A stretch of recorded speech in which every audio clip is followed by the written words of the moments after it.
Halo semuanya, di video kali ini kita akan membahas mengenai hukum-hukum dari user experience, khususnya pada kategori heuristik.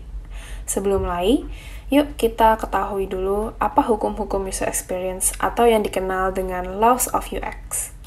Laws of UX merupakan sekumpulan praktik terbaik yang dapat dipertimbangkan oleh UI designer ketika membangun penampilan sebuah sistem. Terdapat beberapa kumpulan hukum yang terbagi menjadi 4 kategori, yaitu heuristik, prinsipal, gestalt, dan cognitive bias.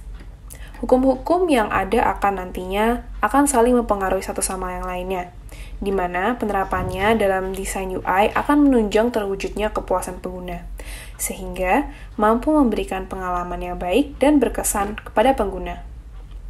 Laws of UX kategori heuristik pertama adalah Aesthetic Usability Effect. Fokus dari hukum ini adalah pengguna akan merespon sebuah desain yang menarik secara lebih positif, terlepas dari fungsionalitas hal tersebut. Selain itu, pengguna juga akan bersifat lebih toleran ketika saat terjadi masalah terkait kegunaan sistem. Sedangkan apabila desainnya telah memberikan impresi yang buruk, maka pengguna cenderung akan mengesampingkan fungsinya, walau fungsi dari sistem tersebut sangat penting. Hal ini bisa dibuktikan lewat usability testing untuk mendengar bagaimana respon calon pengguna terhadap desain tampilan serta kegunaan sistem.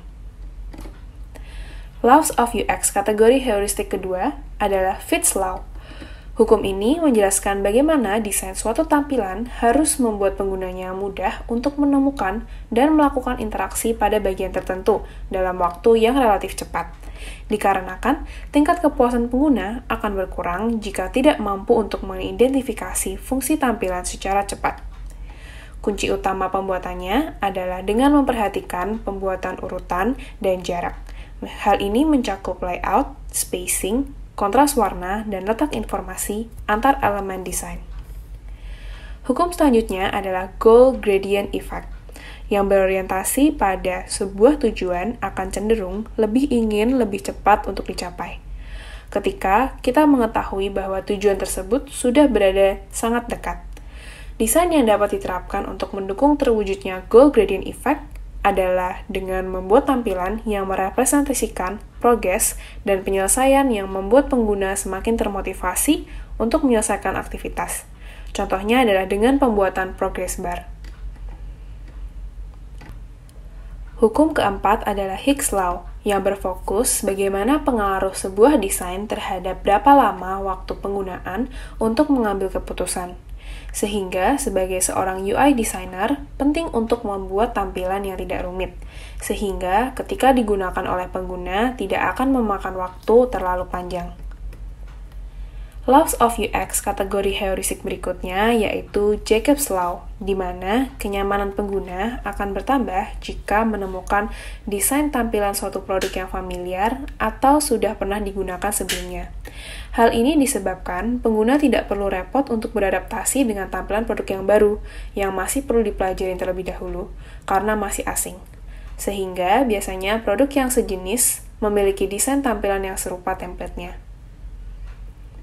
Hukum keenam yaitu Miller's Law, yang berfokus pada keterbatasan memori manusia, sehingga desain perlu membantu pengguna untuk memproses, mengerti, dan mengingat informasi secara mudah untuk dapat membuat pengguna nyaman.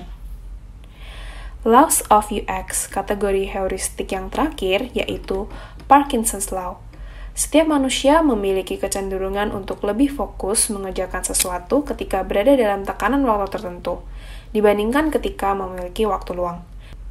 Sehingga fokus dari Parkinson's Law adalah memberikan waktu tertentu bagi pengguna untuk dapat menyelesaikan suatu aktivitas untuk menunjang tingkat produktivitas pelaksanaan aktivitas tersebut. Demikian video mengenai Laws of UX kategori heuristik. Semoga dapat memberikan tambahan informasi untuk kamu dan semoga bermanfaat. Sampai jumpa lagi di video lainnya.